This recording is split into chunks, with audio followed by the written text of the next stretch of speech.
नमस्कार। बिज तक पर बिज अड्डा में आपका स्वागत है और आज हम बात करेंगे पेट्रोल और डीजल की। आप रोज बात कर रहे होंगे, सुबह शाम बात कर रहे होंगे, लेकिन पेट्रोल डीजल की कहानी बिगड़ती जा रही है। हालांकि सरकारें चाहें, यानी केंद्र की सरकार और राज्य की सरकार, तो एक झटके में आपको इनकी महंगाई से राहत मिल सकती है। सरकार की बोली से लग रहा है कि अब सरकार को भी इसकी फिक्र होने लगी है। खुद वित्त मंत्री निर्मला सीतारमण ने आज कहा है कि वो खुद को एक धर्म संकट में पा रही हैं। धर्म संकट, ध्यान दीजिए। उन्होंने साफ साफ माना कि कंज्यूमर पेट्रोल और डीजल की महंगाई की शिकायत करते हैं तो वो एकदम जायज़ है और उन्हें हक है कि वो इन दोनों चीज़ों के दाम घटाने की मांग करें। भाई, सब जायज़ है और मांग करना भी जायज़ है, तो फिर दिक्कत क्या है? ये समझने के लिए हम ज़रा तेल का गणित समझने की कोशिश करते हैं। क्या वजह है कि आज मुंबई में पेट्रोल 97 रुपये 57 पैसे का और डीजल 88 रुपये 60 पैसे का 1 लीटर मिल रहा है? दिल्ली में यही भाव 91 रुपये 35 पैसे और 84 रुपये 35 पैसे है। ये सादे पेट्रोल का दाम है, ध्यान रखिएगा। जाहिर है प्रीमियम पेट्रोल तो शहरों में भी सेंचुरी लगा रहा है और देश के कई शहर ऐसे भी हैं जहां सादा पेट्रोल भी 100 के ऊपर जा चुका है। अब जरा देश से बाहर निकलें और दुनिया के बाजारों का हाल देखें तो खबर अच्छी नहीं आ रही है। हालात बिगड़ने के, यानी तेल का दाम अभी बढ़ते ही रहने के आसार हैं। तेल निर्यातक देशों के संगठन ओपेक और अब उनके साथ कुछ और देश जुड़ गए हैं, उनको मिलाकर बने हुए संगठन को कहा जाता है ओपेक प्लस। तो ओपेक प्लस का कहना है कि फिलहाल वो तेल की सप्लाई बढ़ाने के मूड में नहीं है। दुनिया में सबसे ज़्यादा तेल निर्यात करने वाले देश सऊदी अरब का कहना है कि उसने अपने प्रोडक्शन में हर रोज़ 10 लाख बैरल की कटौती का जो फैसला किया था, उससे वो अप्रैल में भी जारी रखेगा। इस खबर ने तेल के बाज़ार में एक तरह से आग लगा दी है।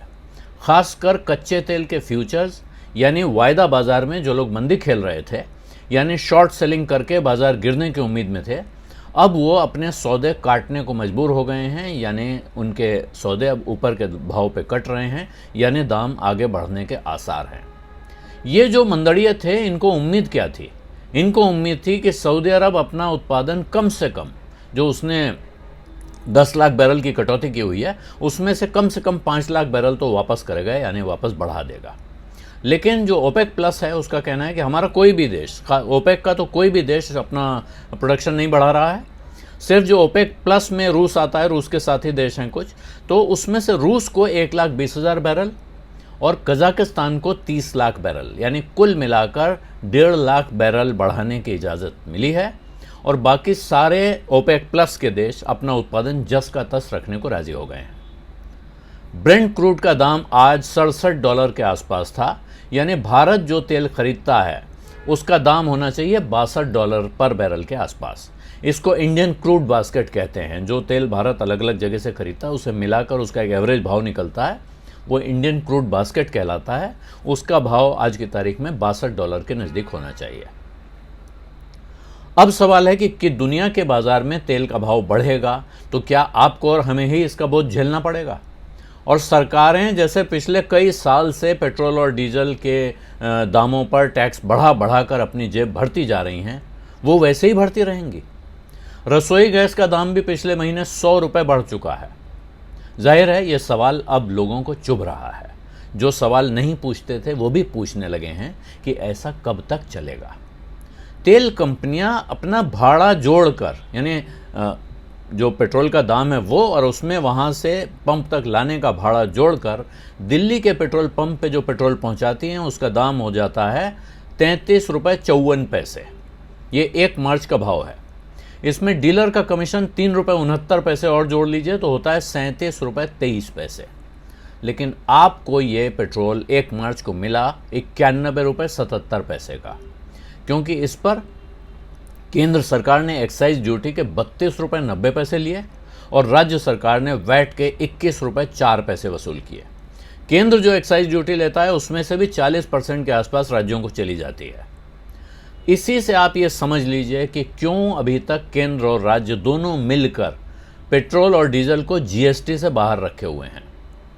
जीएसटी का सबसे ऊंचा रेट है 28%। जब स्लैब बनी थी तो एक प्रस्ताव ये भी आया था कि कुछ सिन गुड्स रखे जाएं जो जिन पर बहुत टैक्स लगाने की ज़रूरत है, तो उसको 40% तक पहुंचाने का प्रस्ताव था। अभी वो उस पर कुछ हुआ नहीं है। तो आप मान लीजिए कि वो सिन गुड वाला रेट पेट्रोल डीजल पे सरकार लागू कर देती है या जीएसटी काउंसिल लागू कर देती है, और हिसाब की आसानी के लिए जो 33 रुपये 37 रुपये में बता रहा हूँ, इसको आप 40 रुपये भाव मान लीजिए पेट्रोल का, तब भी 16 रुपये टैक्स जोड़ेंगे तो ये 56 रुपये ही होगा। इतना नुकसान उठाने के लिए क्या केंद्र और राज्य की सरकारें तैयार होंगी? यही वो यक्ष प्रश्न है जिसकी वजह से वित्त मंत्री खुद को एक धर्म संकट में पा रही हैं। उनका कहना है कि ये टैक्स कम करने का या इन चीज़ों को जीएसटी में शामिल करने का फैसला केंद्र और राज्य सरकारों को मिलकर ही करना पड़ेगा, क्योंकि केंद्र जो टैक्स लेता है उसमें भी 40% राज्यों के पास जाता है। जाहिर है सवाल बहुत गंभीर है, लेकिन अगर सरकारें इतना त्याग न भी करें तब भी स्टेट बैंक ऑफ इंडिया के अर्थशास्त्रियों का कहना है कि जीएसटी में शामिल कर देने पर पेट्रोल का दाम 75 रुपये लीटर तक पहुंच सकता है। इसमें केंद्र और राज्य का सेस भी शामिल होगा, यानी जीएसटी के ऊपर एक सेस भी लगेगा, उसे भी जोड़ लेंगे, तब भी 75 रुपये लीटर हो जाएगा। जो अभी 95 रुपये तक है, कहीं 100 रुपये पहुँच रहा है, वो 75 रुपये लीटर के आसपास अगर पहुँच जाए तो एक अच्छा तगड़ा 20-25 रुपये तक का फ़ायदा लोगों को हो सकता है। लेकिन यहाँ सवाल है कि क्या जीएसटी काउंसिल की अगली बैठक में यह मुद्दा उठेगा और फैसला हो जाएगा? वित्त मंत्री आज इस सवाल का जवाब टाल गई हैं कि वो ये मुद्दा उठाएंगी या नहीं। उन्होंने कहा कि मीटिंग के नज़दीक आने पर ही ये तय किया जाएगा, लेकिन तब तक कंज्यूमर को क्या सिर्फ इंतज़ार करना है?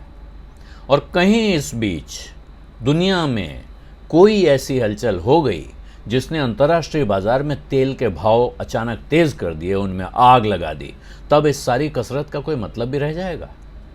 ये सवाल इसलिए भी पूछना ज़रूरी है क्योंकि जब सरकार एक तरफ जीएसटी के आंकड़े दिखाकर रोज़ इकोनॉमी में सुधार का दावा कर रही है, तो उसे इस बात का जवाब भी देना चाहिए कि वो आम आदमी को राहत कब देगी। बिज अड्डा आपको कैसा लग रहा है बताना मत भूलिएगा, कमेंट्स में लिखिए। और बिज अड्डा पे आप कोई और चीज़ जानना चाहते हैं, सुनना चाहते हैं, कुछ सवालों के जवाब चाहते हैं, तो उनको भी कमेंट्स में लिखिए। मैं कोशिश करूंगा कि उनका जवाब लेकर आपके पास आऊं। धन्यवाद, नमस्कार।